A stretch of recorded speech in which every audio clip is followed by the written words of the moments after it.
Back into it here on the Average Joe Sports Show. Let's get a national perspective on Dayton Raiola's decommitment. Big time friend of the show, Greg Smith at Greg Smith Rivals, here to join us. And Greg, interesting news in the early hours this morning is Dayton has decommitted. We know the Raiola family and what they have meant to Nebraska football. What's your reaction to this, man, as you kind of ballpark it? You also have covered and been in contact with both Raiolas over your career. And what do you say, man? Yeah, first of all, that it was something. I got wind of this 2 days ago, and I was like, "Oh, that's a little weird. Like, there's no way that this is kind of coming down." And I was like, "Well, let's see if cooler heads prevail." They did not. And so the news kind of came out this morning, as Dayton told us here at Rivals that he was 100% open. And like you said, I think it was actually 6:30 local time when it came out. And so it was just odd. I think, like most people, it was just kind of surprising, for a number of reasons. One, he's been in the class for so long at this point, and he's just been a fixture in that 26 recruiting class and has been here so much and helped, with the peer recruiting and all of that. But then, kind of like you alluded to, like just the family ties here and how tightly connected everything Raiola is to Nebraska right now, it is going to bring up a host of questions that I'm sure we're going to get to today. Yeah, and Greg, the question that was first on my mind whenever you see a decommitment this close to signing day is, I guess, whose idea was this? Sometimes you have teams that get this close to signing day and say, I need the roster spot. Hey, we're looking at the portal. We've done some self-scouting through the bye week, and we need this, this, and this. So maybe let's move on from some guys in recruiting. Flip it around. 2 weeks before signing day, you're looking at a quarterback commit that's saying, you know what, maybe the spot isn't right for me, and I need to go out and evaluate my options and give myself some time before signing day. Which side of this do you think this was? Yeah, I think this came more from the Raiola side, but definitely more from the Raiola side than it did from the Nebraska rule side. It's interesting because the reasoning that I've kind of heard talked about is is not new. Like the whole, like, well, obviously Dylan is there now, and that doesn't really even factor in. But then, you've got TJ Latif, who's shown some stuff here since he's played, and he's just a freshman. But then you've also got big time 2027 quarterback Trey Taylor coming in behind him. So he's kind of sandwiched in kind of a weird spot. That's been a little bit of the explanation. But I have pushed back on that a little bit and said, well, that's not new. Like, none of that is like new information. So I just don't understand that. I do know that Matt Rule, Corey Campbell, and Shorts, the wide receivers coach, were down in Georgia on Friday at Buford, for Dayton's high school game there. And so I don't know what kind of transpired or didn't transpire down at that game, but whatever happened down there really was the start and the taking off point for all of this decommitment talk and kind of where we are now. But as far as where he is on the depth chart, which was a natural thing to kind of go to, I don't know why that's anything that's new because it's been known. I mean, it's been pretty much preached from Rule day one. Compete, right? Right. And you want to start, you go in the job, you put the work in practice, dot dot dot. That's how he runs his program. And there's been some guys who've played for him for a while that have been jumped and beaten out on the depth chart. And I'm thinking of the defensive side of the ball, Oh, yeah. specifically. So, what do you believe? And this is the question that's been on Nebraska fans' minds all day. Dayton is one thing, okay, but you have family ties here. You have Dylan. That question mark, is this just step one of two or maybe three when it comes to the Nebraska football program? And 1 minute you have the Raiolas, three of them, and the next minute one is gone. Is Dylan uh, the next? And that's a fair question because Nebraska right now, Greg, has two quarterbacks. You have Dylan that's rehabbing, and you have TJ that has a monster game. And this is also noise around this thing before they Right. kick off against Penn State.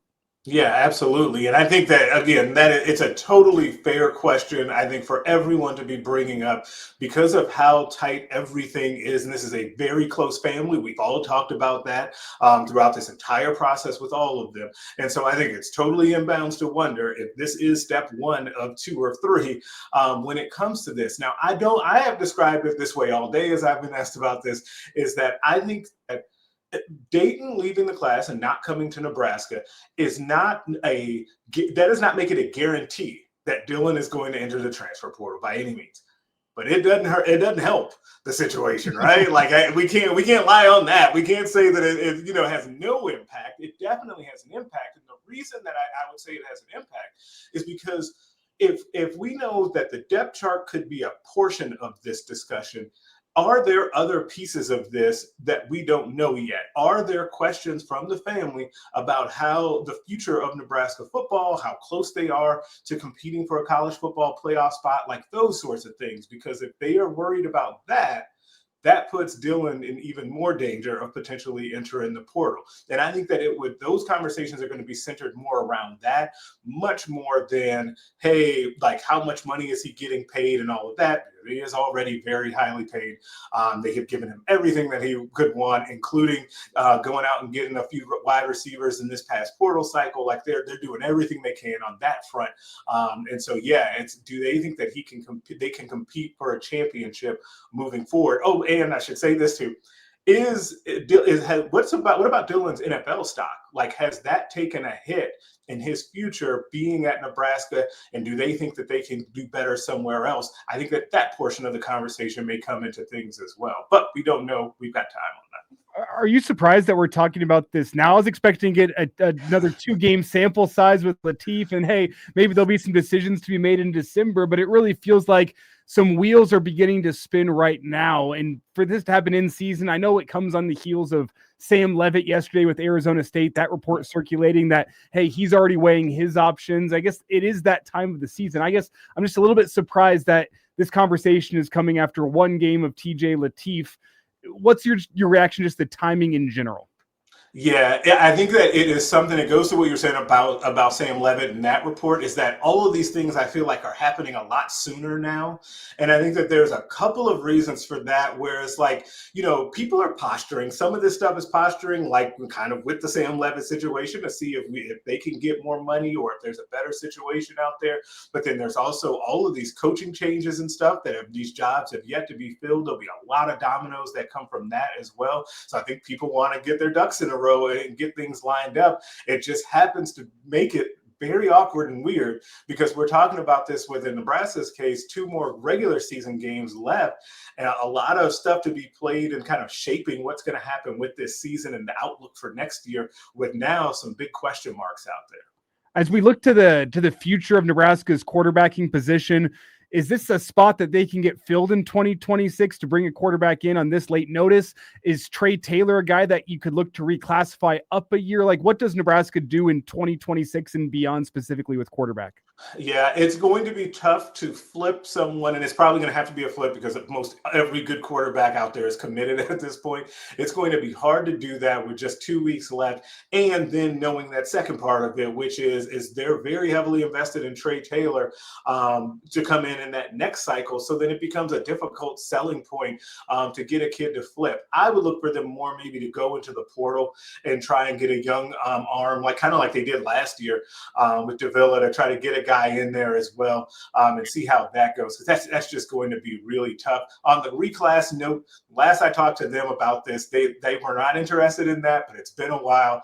But now we're late though. Right now they would have had to have some stuff in motion to be able to reclassify and be ready to go this quickly. So I don't know if that's in the works either.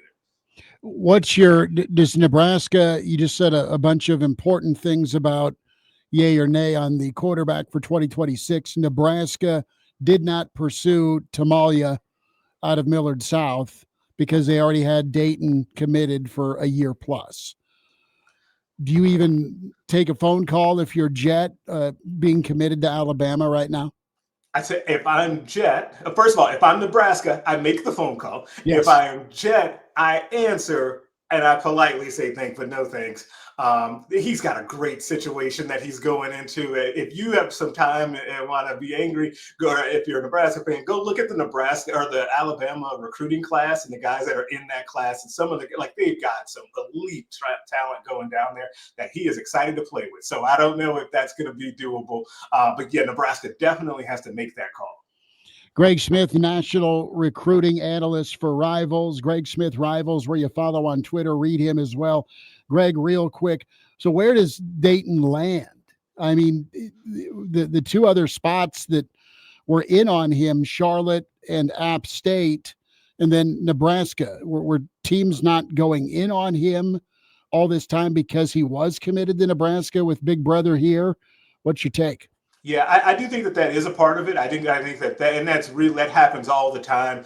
You see it with Jax DeJean and people not going after him. They assume he's going to Iowa, right? So I think what Dayton is going to hope in this situation is that a good playoff run and some strong showings in these playoff games will then bring about some new interest, and then he'll have a slew of new options. That's the gamble that you're playing, because otherwise it gets a little bit murky for his situation moving forward. Well, and again, to go future tense here, if Dylan ends up leaving, is it a similar spot where he ends up where Big Brother is at a second time? Well, now I was also going to ask along with that, is the door closed for a return to Nebraska should Dylan stick around this offseason and you get to the second late signing day? Could that door still be open to come back to Nebraska? I mean, technically, but I don't know. I don't know that would be in the cards. Yeah, I would not count on that. But on Schmidt's point about the kind of package deal aspect of this, I would keep an eye on that in case that does come to that. I do think that would be obviously something that they would try to consider if it comes to Dylan entering the portal. Greg Smith with us here, Rivals.com, national recruiting analyst. Greg, we'll let you get out, but good to spend time with you again. Thanks for your insight on all of this today. Yeah, great talking to you guys.